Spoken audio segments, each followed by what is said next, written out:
अपने मन में जिस चीज का विचार करोगे वही चीज तुम्हें मिलना शुरू होगी। अगर पैसे के बारे में विचार करते हो तो आपके पास पैसा आना शुरू होगा। अगर आप अपने प्यार के बारे में विचार करोगे तो आपको आपका प्यार जल्द ही मिलेगा। गौतम बुद्ध के अनुसार हम वही बनते हैं जो हम सोचते हैं।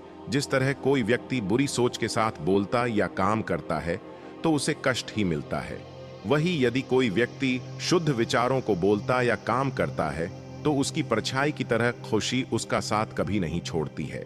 वही गौतम बुद्ध की यह कहानी जो आज हम आपको बताने जा रहे हैं। इसे सुनने के बाद आप जीवन की सभी समस्याओं को चुटकियों में हल करने में सक्षम रहेंगे। दोस्तों, एक बार की बात है, महात्मा बुद्ध प्रवचन दे रहे थे। प्रवचन में आसपास के बहुत से लोग शामिल थे। सभी लोग ध्यान से बुद्ध को सुन रहे थे। कुछ देर में प्रवचन समाप्त हो गया। तब लोगों ने बुद्ध को प्रणाम किया और अपने अपने घर को चल पड़े। पर एक युवक वहां पर ही बैठा रह गया। बुद्ध की नजर उस युवक पर पड़ी तो वे पूछ बैठे, क्या बात है, कोई जिज्ञासा है क्या? युवक बुद्ध के पास गया और प्रणाम करके बोला, प्रभु, बहुत उलझन में हो। जितना इस बारे में सोचता हूं उतना ही उलझ जाता हूं। कैसी उलझन है बातस? बुद्ध ने प्रश्न किया। युवक हाथ जोड़कर बोला, प्रभु, यह संसार कितना विशाल है। संसार में लाखों करोड़ों लोग निवास करते हैं। उनमें भी एक से बढ़कर एक विद्वान, कलाकार, योद्धा। ऐसे में उन सबके बीच में जैसे सामान्य प्राणी का क्या मूल्य है? युवक की बात सुनकर बुद्ध मुस्कुरा दिए। वे बोले, तुम्हारी जिज्ञासा का उत्तर मिल जाएगा, पर इसमें थोड़ा सा समय लगेगा। क्या तब तक मेरा एक छोटा सा काम कर सकते हो? प्रभु, यह तो मेरे लिए गर्व का विषय है कि मैं आपके काम आ सकूं। युवक ने पुनः अपने हाथ जोड़ दिए और कहा, आप आदेश करें। रघुवध ने युवक को एक चमकीला पत्थर देते हुए कहा, तुम्हें इस पत्थर का मूल्य पता करना है, पर ध्यान रहे, इसे बेचना नहीं है। सिर्फ इसका मूल्य पता करना है। जैसी आज्ञा प्रभु। ऐसा कहते हुए युवक ने बुद्ध से वह पत्थर ले लिया। उसने एक बार फिर से उन्हें प्रणाम किया और बाजार की ओर चल पड़ा। बाजार वहां से ज्यादा दूर नहीं था। युवक थोड़ी देर में वहां पहुंच गया। वह सुबह का समय था, इसलिए बाजार अभी ठीक से लगा नहीं था। वहां पर एक का दुख का दुकानदार ही थे। युवक ने जिज्ञासावश इधर उधर नजर दौड़ाई। उसे एक पेड़ के नीचे एक दुकानदार नजर आया। वह आम बेच रहा था। युवक उस दुकानदार के पास पहुंचा और उसे पत्थर दिखाते हुए बोला, क्या आप इस पत्थर की कीमत बता सकते हैं? दुकानदार एक चालाक व्यक्ति था। पत्थर की चमक देखकर वह समझ गया कि अवश्य ही यह कोई कीमती पत्थर है। वह बनावटी आवाज में बोला, देखने में तो कुछ खास नहीं लगता, पर मैं इसके बदले दशाम दे सकता हूं। दुकानदार की बात सुनकर युवक को हल्का सा क्रोध आ गया। वह मन ही मन बताया, यह आदमी मुझे बेवकूफ समझता है। इतना सुंदर पत्थर और इसका मूल्य सिर्फ दशा, अवश्य ही यह झूठ बोल रहा है।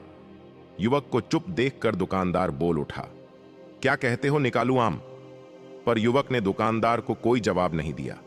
मैं चुपचाप आगे बढ़ गया। सामने एक सब्जी वाला अपनी दुकान सजा रहा था। युवक उसके पास पहुंचा और उसे पत्थर दिखाते हुए उसका मूल्य पूछा। उस पत्थर को देखकर सब्जी वाले की आंखें खुशी से चमक उठी। वह मन ही मन सोचने लगा, यह पत्थर तो बहुत कीमती जान पड़ता है। अगर यह मुझे मिल जाए तो मजा ही आ जाए। क्या हुआ भाई, कहां खो गए? युवक ने दुकानदार की तंद्रा थोड़ी सब्जी वाला चौंकता हुआ बोला, कुछ नहीं कुछ नहीं, मैं तो बस मन ही मन इसकी कीमत की गणना कर रहा था। वैसे मैं इस पत्थर के बदले एक बोरी आलू दे सकता हूं।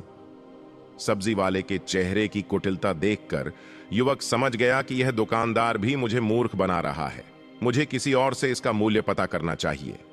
यह सोचता हुआ युवक आगे बढ़ गया। सब्जी वाले दुकानदार ने युवक को पीछे से आवाज लगाई, क्या हुआ भाई? अगर आपको यह मूल्य कम लग रहा है तो बताएं तो सही, मैं इसे बढ़ा दूंगा। पर युवक ने उसकी बात पर ध्यान नहीं दिया। वह अब इधर उधर किसी ऐसे व्यक्ति को खोजने लगा जो जानकार हो और उस पत्थर की सही मूल्य बता सके। युवक को लग रहा था कि अवश्य ही यह कोई कीमती पत्थर है। शायद कोई जौहरी इसका सही मूल्य बता सके। यह सोचता हुआ युवक एक जौहरी की दुकान पर पहुंचा। जौहरी अपनी दुकान को अभी खोल ही रहा था। उसने युवक को अपनी दुकान की ओर आते हुए दूर से देख लिया था। साथ ही उसने युवक का हुलिया देखकर यह भी भांप लिया था कि यह कोई गरीब व्यक्ति है जो संभवत कोई गहना बेचने आया होगा। जौहरी ने हाथ जोड़कर युवक को नमस्कार किया और मुस्कुराकर पूछा, बताएं महोदय, मैं आपकी क्या सेवा कर सकता हूं? युवक ने बुद्ध का दिया पत्थर अपनी हथेली पर रख दिया और बोला, इसका मूल्य पता करना था। पत्थर को देखते ही जौहरियों से पहचान गया कि यह बेशकीमती रूपी पत्थर है जो किस्मत वाले को मिलता है। वह बोला, पत्थर मुझे दे दो और मुझसे 1 रुपए यह ले लो। कहते हुए जौहरी ने पत्थर लेने के लिए अपना दाहिना हाथ बढ़ाया, पर तब तक युवक ने पत्थर को अपनी मुट्ठी में बंद कर लिया था। उसे पत्थर के मूल्य का अंदाजा हो गया था, इसलिए वह बुद्ध के पास जाने के लिए मुड़ गया। जौहरी ने उसे पीछे से आवाज लगाई, अरे रुको तो भाई, मैं इसके 50 लाख दे सकता हूं। लेकिन युवक को वह पत्थर बेचना तो था नहीं, इसलिए वह रुका नहीं और दुकान के बाहर आ गया। पर जौहरी भी कम चालाक नहीं था। वह उस अनमोल पत्थर को किसी भी कीमत पर अपने हाथ से जाने नहीं देना चाहता था। वह दौड़कर उसके आगे आ गया और हाथ जोड़कर बोला, तुम ये पत्थर मुझे दे दो, मैं इसके बदले 1 करोड़ देने को तैयार हूं। युवक को जौहरी की बातों में अब कोई रुचि नहीं रह गई थी।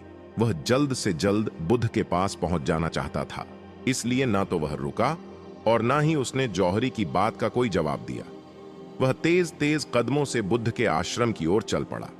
जौहरी ने पीछे से आवाज लगाई, यह अत्यंत मूल्यवान पत्थर है, अनमोल है, तुम जितने पैसे कहोगे मैं दे दूंगा। यह सुनकर वह युवक परेशान हो गया। उसे लगा कि कहीं पत्थर के लालच में जौहरी उसे पकड़कर जबरदस्ती न करने लगे, इसलिए वह तेजी से आश्रम की ओर दौड़ पड़ा। युवक जब बुद्ध के पास पहुंचा तो वह बुरी तरह से हाँफ रहा था। उसे देखकर बुद्ध मुस्कुरा दिए, फिर भी उन्होंने अपने चेहरे से कुछ भी जाहिर नहीं होने दिया। वे बोले, क्या बात है, बस तुम कुछ डरे हुए से लग रहे हो। युवक ने बुद्ध को प्रणाम किया और सारी बात कह सुनाई। साथ ही उसने वह पत्थर भी उन्हें वापस कर दिया। बुद्ध बोले, आम वाले ने इसका मूल्यता 10 आम बताया, आलू वाले ने 1 बोरी आलू और जौहरी ने बताया कि यह अनमोल है। इस पत्थर के गुण जिसने जितने समझे उसने इसका मूल्य उसी हिसाब से लगाया। ऐसे ही यह जीवन है।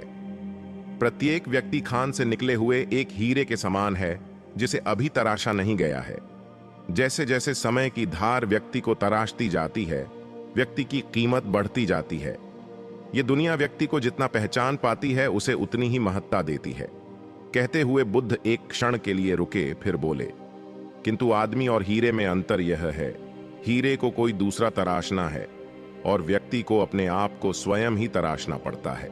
और जिस दिन तुम अपने आप को तलाश लोगे, तुम्हें भी तुम्हारा मूल्य बताने वाला कोई ना कोई जौहरी मिल ही जाएगा। गौतम बुद्ध उस लड़के को यह सीख देना चाहते थे कि जो इंसान अपने मन में खुद के बारे में विचार करता है, वह व्यक्ति उसी के समान बनता जाता है। किसी इंसान को अगर दुनिया की किसी भी चीज से सच्चे मन से लगाव हो तो वो इंसान उस चीज को प्राप्त कर लेता है। वही जो इंसान अपनी मन छाई चीज को प्राप्त करने में असर था, उस इंसान ने अपने मन में सच्चे भाव से उस चीज को चाहा नहीं होता है वही।